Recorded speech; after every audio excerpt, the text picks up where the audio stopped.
We should be popping up live soon. Right. Hey, everybody, welcome tonight to join us. We're so excited. If you've joined us before, thanks for coming back. If this is your first time, we're so excited to have you be a part of this. This is our Risk Takers, Dream Makers project, which we're really having fun interviewing some of our RTDM participants in our tribe. So I will do a little introduction here. I'm Ann Barwick, so I'm a co-founder of the Risk Takers Dream Makers, and I am also the owner of A Strong You, where I do leadership and personal development coaching. I am a certified coach. I have an organizational development background and also a background in therapy. And I'll let my co-founder introduce herself, Andrea. Thank you, Ann. I am Andrea Kiesling, co-founder of RTDM, and we have been, like Ann said, having a lot of fun with this summer series of live interviews. So we're really happy to have Kwan back on with us and talking tonight. This series we've designed to be very interactive, so we want you to feel free to ask questions. Kwan has graciously allowed questions to come in, and I'm sure you'll have a lot, like me, being a parent with kids coming into the school system and having to make a lot of choices. So I'm going to be taking notes. I'll also be managing the comment section. So please feel free to bring those questions. Also, just let us know that you're here. And make sure that, I don't know if you mentioned this, Ann, because I was getting other things set up, but RTDM is a place where we share stories and celebrate women who are living their dream, making their life an intentional expression of what it is that they're passionate about, and that is something that we love to do to hopefully inspire other people to do the same. If you are someone who is living the dream, we would love to feature your story, or if you know someone that's living their dream, please feel free to nominate them so we can share and celebrate their story too. Yes. Thank you for adding that, Andrea. I did leave that out. So before we get into the introductions, I'm so excited to have on tonight. Andrea is going to be working kind of behind the scenes, in and out with us. So give her something to do. She'll be watching the Facebook feed and the comments coming in. So that's the place. If you have some questions for Kwan, which I can't imagine no questions for Kwan at this point in time. What she's talking about is so relevant to what's going on in most all of our worlds right now with education. But add those in the comments. Let us know, and Andrea will feed those into us. So let's see what else to say. I think that's about it. When you see me looking away, I'm looking for that Facebook as well. So I'll try and keep an eye on y'all. Give us a hey, how you doing? I mean, we've got Charlotte represented here for myself and Kwan, and Andrea's back in Minnesota tonight. So let us know where you're coming from as well. So I will not delay any further, because I know we only have 30 minutes, and I don't know that I've ever had a conversation with Kwan that's lasted less than 30 minutes. Right. We always have a lot to talk about. Time, Kwan, time. I know, it's mutual, right? Right. So anyway, Kwan is a dear friend of mine. I know her through education, through schools. We actually co-chaired a parent-teacher fellowship together at the school that her boys went to and my daughters still go to. And it was one of my sneaky ways of really latching on to Kwan, to getting to know her better, and just all the knowledge that she has. Any of you out there, if you're thinking of school choice and things like that, one of the best things you can do is connect to someone who maybe has older kids than you and have been kind of going through it ahead of you, and just kind of attach yourself to them a little bit. I did it with Kwan. It's like, don't do that. So many wonderful benefits. But anyway, Kwan, will you please introduce yourself and tell us a little bit about what you do? Yeah, so I am so glad to be back. You know, I always love the conversation. I feel like this is just calling you up and saying, how's everything going, right? You know, I'm Kwan Graham. I work for a nonprofit, and we are called Parents for Educational Freedom here in North Carolina. We represent the state of North Carolina. And so one of the things that I do as director of community engagement is my sole, responsibility is engaging and empowering and really educating parents on what educational options look like. And so when you package that and you say, well, Kwan, what is an educational option? It is what choice do parents make in deciding where their child is going to go to school? There are so many different types of schools. And so that educational option is making that choice. So I have had the pleasure and I have the best job in the world where I spend all of my time answering questions, giving information, researching information. I have a team of about 12 ladies that work with me part-time, and they help me in just talking to parents throughout the state. So it's a fun job, it's an exciting job, and now where we are now in education, it is so needed. So I'm happy to talk about it, and happy Yeah. to talk to you again. Thank you, Kwan. I know I call you a lot for this type of information, and I appreciate you willing to come on this platform and share. I know you're visible on many platforms for many parents all the time, and so really appreciate you taking the time to come on here. Anytime. I see some of our friends joining us. I see, Dee Hams joining us on Facebook. Hey, Dee, thanks for coming on. So, okay, going down the road of like Parents for Educational Freedom, PEFNC. Right. I think about like, what are the main kind of things that you are doing? This is a nonprofit organization. Mm-hmm. So what's your main mission with your job in Sure.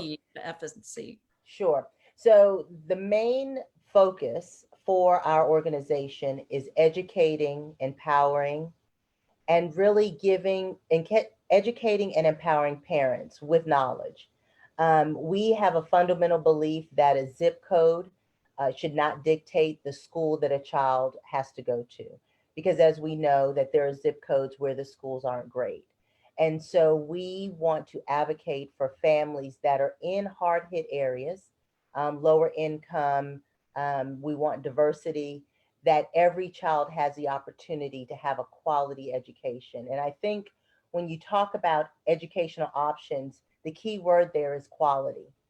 And so when you look at all the different options, and we can talk about the different options, but when you look at all the different options, you want to make sure that you're picking out the quality in that educational option that best fits your family. So my job is to make sure that parents have information, not influencing one way or the other. I have many friends that are homeschoolers. I have many friends that are charter, traditional public. It is really, parents need to be educated on making that decision. And because we are all taxpayers, we all pay into the public school system, we should have the choice that if your school is not meeting your child's needs academically, socially, that you should be able to pick up and go to another school that's meeting your needs. And it's leveling the playing field for all options for parents to be able to see them and then pick which one and choose which one they want to go to. So that is my sole job. It's just educating and empowering parents. I have parents that call me and say, I want to go to this school. What are the top questions I need to find out? What do I need to know? Or how do I balance what this school said over this school? What do I need to look for in my child to be able to put them in those categories that I can make a pros and cons type of, this is the best option. So on both sides, I talk to parents about looking at their family dynamic, looking at the learning style of their child, and then picking the option. Or what questions do I walk into the door at each different age? You have kindergartners coming in, parents don't really know what their learning style is, right? You have high schoolers on the other end where I've been through these options and we need something different, either more focused, more social, maybe an area of interest where you have a music, arts, theater interest in that child, or you have a soccer player like I do, or you have a basketball player, or you have a leadership theme or a computer science, you go based on that. So there's a lot of different things that I think parents need to make sure that they are aware of when they are picking the option. You can't go with an option that is new and just popular, that is just, they just put up the, everything is shiny and new. You really have to delve into why you're choosing that option. Some of the best schools have been around for a long, long time, and they have been educating kids. And while it may not be the popular thing right now, they are still doing what they're supposed to be doing. So that is really what I do. I just talk about options, and on both sides of the coins, what you need to be looking at and looking for.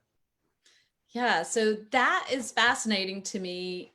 I think because when I first learned that you were taking this job, and I wasn't very familiar with PEFNC, and I kind of made an assumption that you were educating people in a certain type of school. Sure. Right. Sure. So the fact that you're coming at this from this completely objective point of view, yeah. You're not like pro-private, pro-public, pro-charter. Right.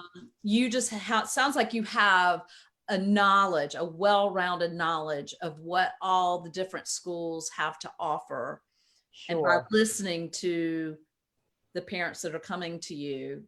Yeah, and I think there's a misconception that for someone that believes in school choice, that they are against one option or for another option totally. School choice is exactly what it is. It's giving me, Kwan, the freedom to make a choice. If I want a hamburger, I can make the choice of whether I go to McDonald's, Five Guys, Burger King. I can make that choice. No matter what area I live in, I can drive to that option and I can buy the hamburger of my choice. If I like Walmart and I like Target, and for that particular year, I want to just give all my money to Target, I can get in my car and I can drive. It is the same concept, right?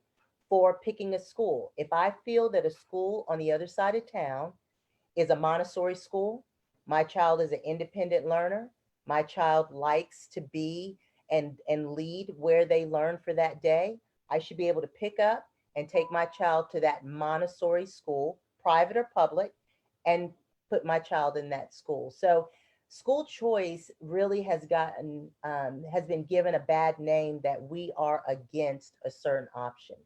Any legislative measures that PEFNC has been behind, it has been education related. Yes, there's private school measures. Yes, there's charter school measures, but we're for teacher increase in pay. We're for better resources going to teachers into especially hard hit Title I traditional public schools, right?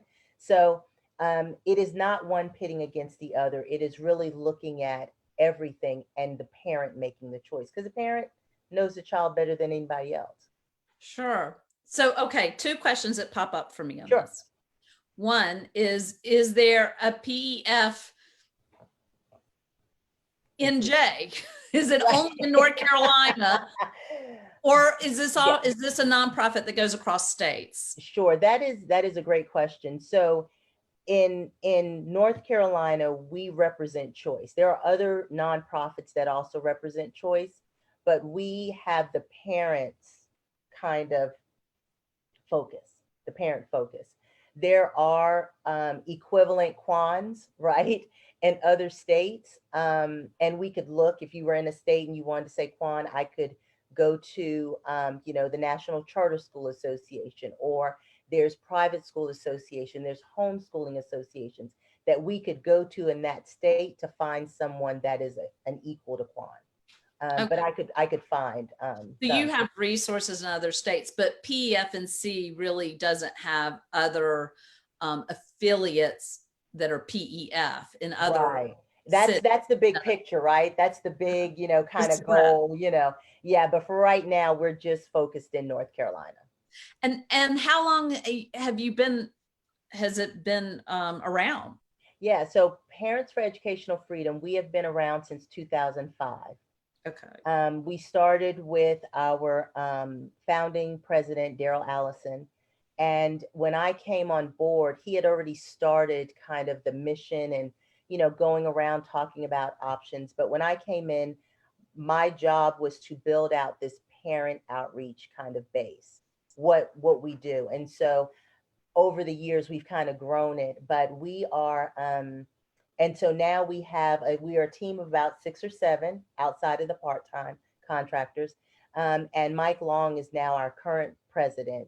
And so we are just trying to grow and touch, our goal is to touch every household in North Carolina. There's rural areas, there's bigger city areas, there's just areas that we aren't well known in, and that is kind of our overall goal before we go outside of North Carolina. But I will talk to parents in other states because I will talk to them about finding out how to find a me or find a PEFNC in their state, because the options and the definitions of the options are universal. A homeschool is a homeschool no matter what state you go to, right? So it doesn't, it will cross school state lines is what I'm trying to say. The options, gotcha. right? The questions are still the same. A kindergarten is a kindergartner no matter what state the kindergartner's in, right? High school, yeah, the kindergartner. They're so sweet. They're so And sweet. I know they are sweet, and gosh, it's been a long time since we've had those. But Andrea on the backside is getting ready to have her child go to kindergarten for the first time. So I know we've got a question around that. Yeah. But let me ask you this: is there any cost for the parent wanting to utilize all your resources? Not one penny. Not one Wow. penny. We have people that support us. We have funders. We have grants. People pay into what we do because they believe in school choice. And so even when I come and talk to groups of families, whether it's Zoom or whether it's, one-on-one, it is free. It is free. So they pay me to talk to you, which is, again, the best job in the world. That's awesome. That's awesome. Yeah. How do you guys get funded? Well, we have private funders. All of it is private. Sometimes corporations will fund us, other nonprofits will fund us, but it's all funding. We fundraise and people pay into us. Believe me, if you go on our website, you will see our donate button. Donate to us, but it does help us with our messaging and getting the word out. And that's really the heart of what we try to do. Mm-hmm. Yeah. So any of y'all out there listening right now, if this resonates with you and you're one that donates every year, consider checking out that. My boss would love you. My boss would love you. Why don't keep her job? Yeah, I'll keep my job. I can keep, helping parents. Yeah. Yeah. I see Jody McKay joined us as well. Hey, I know there's a lot of people that are joining. I can't see them all, but I'm just seeing a few when they pop up. Jody. Hey, Jody, thanks. Go way back. Yeah. So, okay.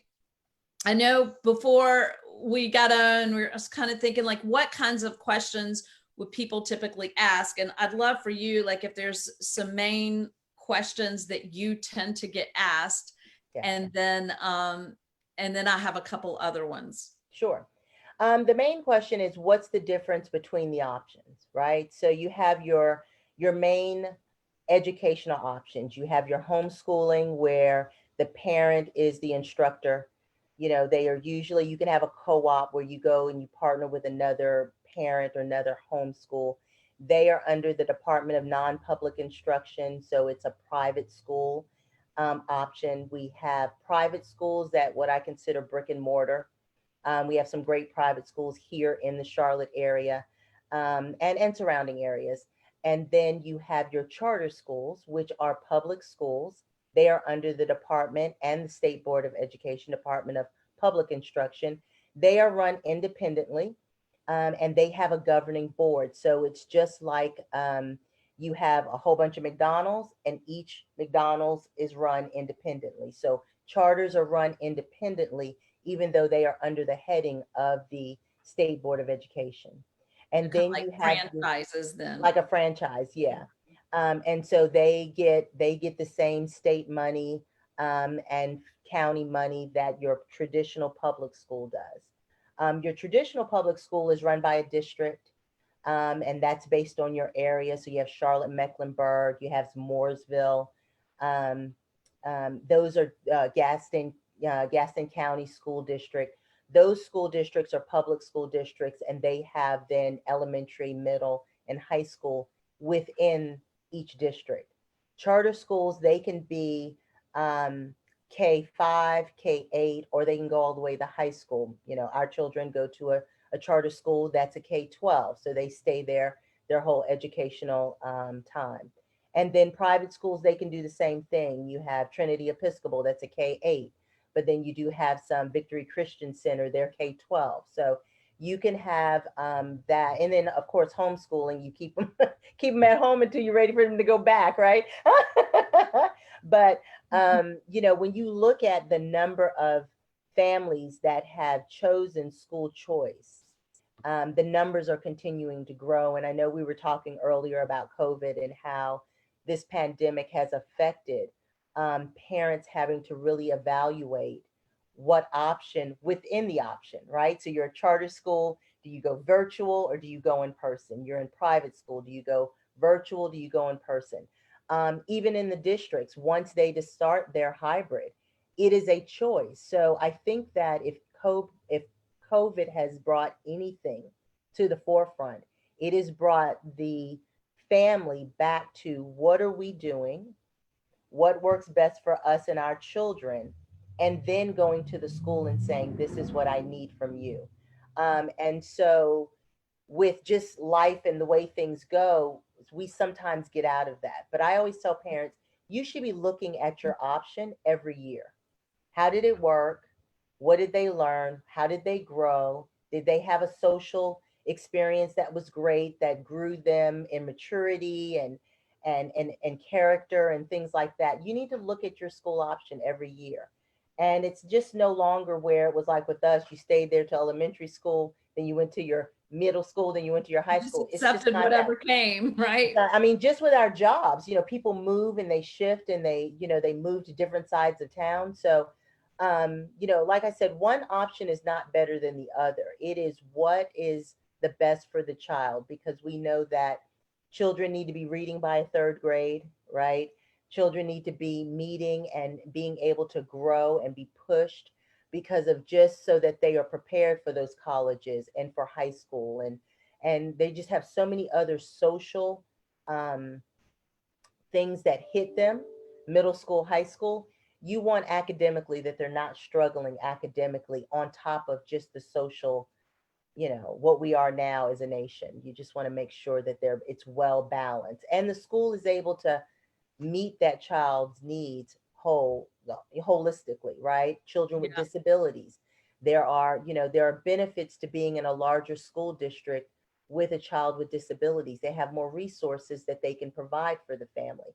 So you just have to look at resources and what the needs of your family are at that time.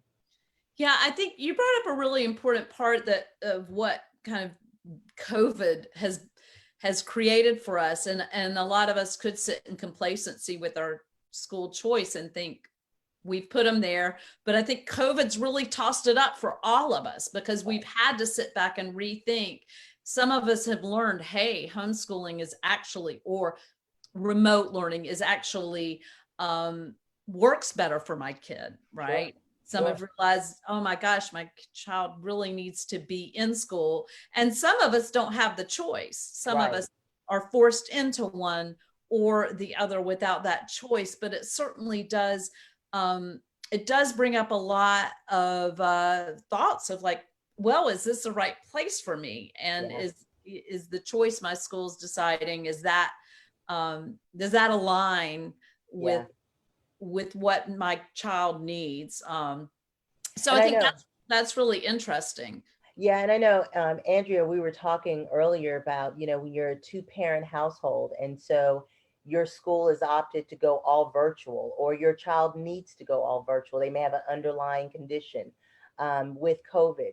You know, how do you make that choice? You know, do you then the community comes into play, right? Do you start looking at childcare options that can help you in which one needs to go back? Do you look for tutors that can help come in and fill that gap of a teacher? And I will always say, if COVID has done nothing more with parental school option, I mean, parental school choice and educational option, it has brought up the respect of teachers, right? It has brought up for parents to realize that teaching is not babysitting. Teaching is not, they decided to do this because they wanted summers off, which no teacher has summers off, but that's the concept.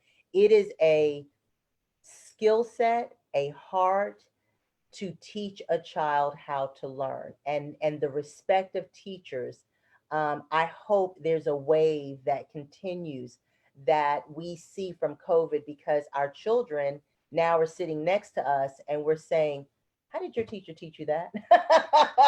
How did she get you to stop fidgeting? Right? Where when the teacher calls, I think a lot of parents are going to be picking up now. It is a respect that they need to be essential workers. I mean, even outside of COVID, but even now, even more. I think a lot of parents that I've heard, they have a new respect for the profession, which needs to be. Yeah, I mean, that's a silver lining in itself, right? Right. It's sad that it took something like this for us to realize Right. it is not easy to teach our kids. And now we've placed on our educators not only that, but managing things that they never thought they'd have to manage, right. masks and distancing. Right. Temperatures and yeah, right. How cleanliness, all of that. So right. that's Right. it's a tough time. So it is interesting too to think about school choice in the way you said you think about your children, right? So I have two daughters. They have very different types of needs. And I know friends who have sent their daughters off in different directions in schools because they were focused on the needs of their child, right? Right. And there's not always a one size fits all. Right. So what are the types of things that as a parent coming to you, I heard you say like your sociability or type of learning skills. What are some things we would want to think about? Yeah, I think the number one thing that I talk to parents about is what instructional model connects with your child, right? So what is the instructional model? If you go into a school, there's your traditional, teacher at the front of the class, and kids stand and I mean, not standing, but they're sitting and they're learning. Is it, more hands-on project based where they're manipulating things and they're able to move around the room? Is it where they want music playing and they learn through music, or they learn through, I'm not a teacher, so I don't know I know the types, right? So I don't know the words for it. Jody, jump in anytime you want to. But so I think that, what type of model do you need that your child needs to get whatever objectives being taught? Some social things, what type of social climate does a child need? Do they need a larger group? My two boys, we have one at App State, that's a whole bunch of people. And then I have Mason at Gardner-Webb, that's smaller, knit type of college. He deliberately went to that type of college because coming from the charter, he likes smaller. That's how he learns. That's what he feels comfortable in. So what is the environment that your child feels comfortable in? Montessori is another type of teaching style where the child leads the instruction. And so there's just a Sounds number like there's a lot of things to be thinking about. But I think instructional, how do they take in the instruction is number one. Number two would be that culture, social culture. What do they need to feel Are they an extrovert, an introvert? Right. Yeah. Comfortable within themselves. Yeah. In that environment. And it could be one goes to one option and the other one goes to another option. I think that one of the biggest things is that we as a community need to honor and respect someone's choice and build that family up in whatever choice that they've decided. It's not, like I said, we're not pitting one against the other. We all pay taxes, right? And so we should be able to use our taxes on where we want our child to go. Yeah, that makes sense. I mean, so when you're thinking about judging your neighbor for their choice because it's different than yours, remember, Right. their children may have completely different needs. It's not putting your choice down or building theirs up necessarily. Right. It's going for the need. And a So, child still smiles, and a child will say yes ma'am, and a child will be just the perfect child, but once they get in, they may learn a different way. It's not anything against the child, it's just we're looking at the surface like Zen Mason, but they're two totally different kids. yeah. And one of the things I feel like I learned during COVID and in the spring having to do remote learning, I've learned even more so about my girls and how, where they thrive. And so that's also been a nice insight to know, getting them through high school, where there may be some weak links that I need to fill in. Yeah. I mean, I think, my pastor has said, if anything, the pandemic has brought it back to the family and us all reconnecting as a family and really learning more about each other and understanding each other, which then extends to, I can go and tell a teacher, this is what I've learned about my child. This is what my child likes and what my child does. It's not the teacher trying to figure it out, trial and error. You can walk in and say, let's partner together to get together in this option, and that's universal. Yeah. That's important to know. Is your child motivated intrinsically or extrinsically? I have one of each. As very different learning style. That's right.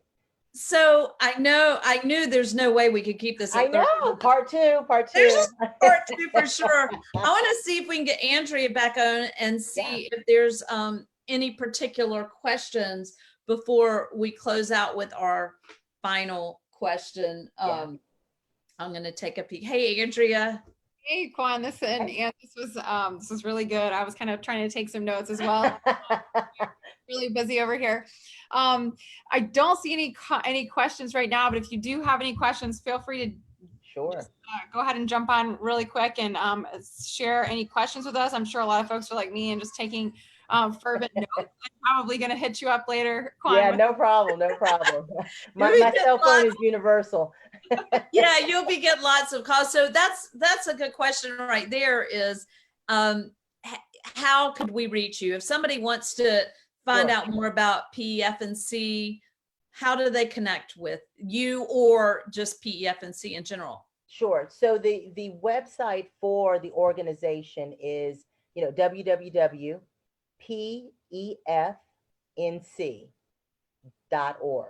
That's for the organization. If you want to call me, I'm sure don't you put your cell phone number out there. I will. I mean it. Oh, no. It's 919-760-7167. So 919-760-7167. I text, I'll call you back. You can call me on the weekends. That's just what I do. It is what you do. You're so giving. I do. You call me at your convenience. Anybody can call me. And then my email address is my first name, KWAN and then it's PEFNC.org. So either way, you can text me and then I'll text you my email and you can tell me what it is and we can research it. But like I said, my job is to help families. I love what I do. It's the best job in the world. And so anyone I can help, pass it on and I'll out of state, in state, we'll find the answer. You may be changing your number later on. No. I know because I've called your hotline many times, and you always give me that always time. Return a call. I'm just amazed. Yeah. So just to kind of with our final question of like, what is like one nugget of wisdom that you would like to share with us all? If you could just choose one nugget. Yeah, I would say one, on the other side, the time goes by fast, right? You will blink. Yes. And your child will be in kindergarten and your child will be graduating. and that it is our responsibility as parents to make sure that journey is as seamless and as I guess as we get as much out of it as we can. And that's academic, but that's social. It's an experience. And so I challenge all families to take the time to learn their children and then advocate for what their children want and what their children need. Because you will look up and you will be taking them off to college or not, you know, we're saying COVID's going away, right? But you will be taking them off and you will have said, what have I learned about them? What have I experienced with them? And how have I helped them prepare for this adulting, right? That they have to go into. So you want to enjoy the ride, but you want to take the time to really understand what their needs are. And that's year by year. I just can't tell you as an empty nester how fast it goes by. You know that, Anne. I know. I'm telling you, you're going to blink and, you know, son's going to be at top of you, you know, looking at you saying, hey, Ma, you know, I need some food, you know. It is really surreal to sit here and see all three of our faces and know, Kwan, you've got your boys in college. Yeah. I've got two in high school, two daughters in high school, and Andrea is You're just starting getting ready out. to experience Yes. kindergarten next year. Yes. Which, yes. yeah. And it's a great ride. I mean, it is really a great ride when you look at the other side. I mean, it's crazy and it is crazy. You got to do homework and you're tired and you got to go to the field trip and you got to, you know, it's a crazy ride. But, you know, I was talking to Kim Derrick and I've talked to Rasanda and we just look back and we say those elementary school years were the best. And then we'll say, no, the middle school years were the best. And no, the high school football games were the best, you know? So, you know, when you look at everybody that in friendships, I mean, we have, you know, 14, 15-year friendships. You know, I've known some of my friends in this community since we went to Cook's, second, 2-year-old, 3-year-old, 4-year-old. Now they're in, you know, kindergarten together. So I will say that the ride is wonderful, but you just have to be able to support your child. And it just brings us back to that. That would be what I'd leave you with if I had to leave you with anything. Yeah, that's awesome. Yeah. Well, thank you so much. Andrea, did you have anything else before we close out? I don't think so, Kwan. This was so helpful. I think, you know, just to kind of add to what you said, just knowing that there are options is important, because I think a lot of parents don't realize that there are so many options for our kids. And, you know, we feel stuck in a place when our kids aren't enjoying their experience necessarily, but don't realize that there are plenty of other options. So I think just that in of itself, Kwan, is so helpful to know that you are the person that we need to be talking to. Yes, call me, text me, call me, Facebook me, you know, whatever. Yes. Yeah. All this information and providing your cell phone number for us. Yes, believe me, everybody in North Carolina has my cell phone. It's not a problem. And I think what's really cool about what you do with PEFNC is it's not even just me calling somebody at a charter school or somebody at a private school that's going to sell me on why they're the best, right. But you have the knowledge of all of those and the subjective point of view to kind of help guide me through that. So yeah. I think that makes it such an incredible, valuable nonprofit to have at our fingertips. So. Because I mean, sometimes I'll talk to parents and we'll go through all of the options and they'll say, you know what? I like where I am. This is the best option. And they'll stay. And I'm like, okay, you just wanted to explore. It's the best. Stay there. You know, so it's not, school choice doesn't mean you leave. School choice may mean that you dig in and you stay and you make where you are better. Right. Mm-hmm. So, you know, and that's fine. That's fine. We just need education to help us in getting our children to be adults. That's the ultimate goal, right? So, yeah. Yes. Well, thank you so much. I know we'll have lots of more questions, and I think you're right. We could easily have a part 2, 3, 4, and 5 on this topic. Call me anytime. Especially so I'll jump on time. So, yeah. Thank you so much. Thank you. Thank you. Kwan. Yeah. And thanks to everybody who joined us tonight. Yes. Give me a call.